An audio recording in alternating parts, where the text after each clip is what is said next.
بسم اللہ الرحمن الرحیم۔ حضرت علی رضی اللہ تعالی عنہ فرماتے ہیں کہ رسول اللہ صلی اللہ علیہ وسلم کے پاس غلام آئے تو انہوں نے حضرت فاطمہ رضی اللہ تعالی عنہا سے فرمایا کہ وہ نبی کریم صلی اللہ علیہ وسلم کے پاس جا کر ایک خادم مانگ لے جس سے آپ کام کی مشقت سے بچ جائیں گے۔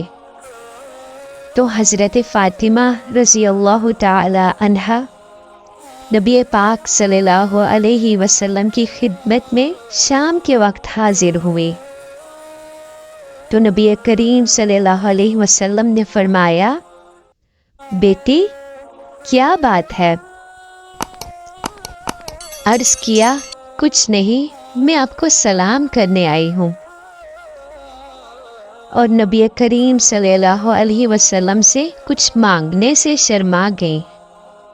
جب گھر لوٹی تو حضرت علی نے ان سے کہا، کیا کیا؟ فرمایا، میں نے کچھ نہیں مانگا اور مجھے حیا آ گئی۔ پھر جب اگلی رات آئی تو حضرت علی رضی اللہ تعالی عنہ نے حضرت فاطمہ رضی اللہ تعالی عنہا سے کہا، آپ نبی کریم صلی اللہ علیہ وسلم کے پاس جا کر ایک خادم مانگ لیں جس سے آپ کام سے بچ جائیں گے۔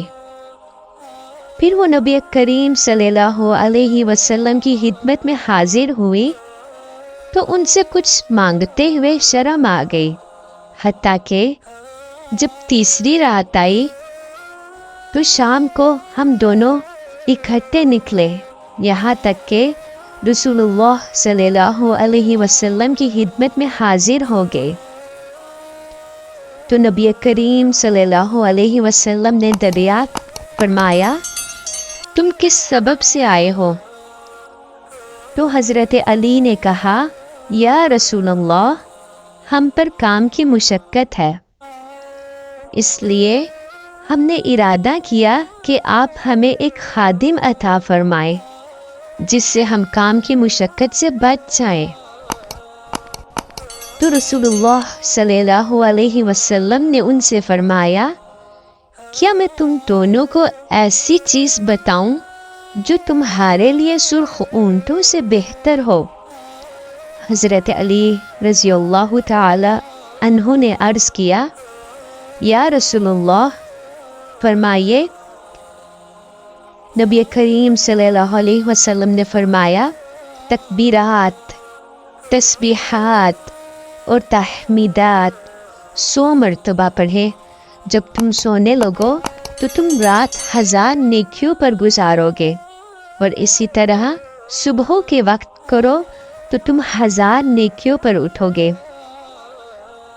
حضرت علی رضی اللہ تعالی عنہ فرماتے ہیں، جب سے میں نے یہ عمل رسول اللہ صلی اللہ علیہ وسلم سے سنا ہے تو مجھ سے یہ عمل فوت نہیں ہوا مگر جنگ صفین والی رات، کیونکہ میں اسے بھول گیا، یہاں تک کہ رات کے آخر میں مجھے یاد آیا تو اسی وقت پڑھ لیا۔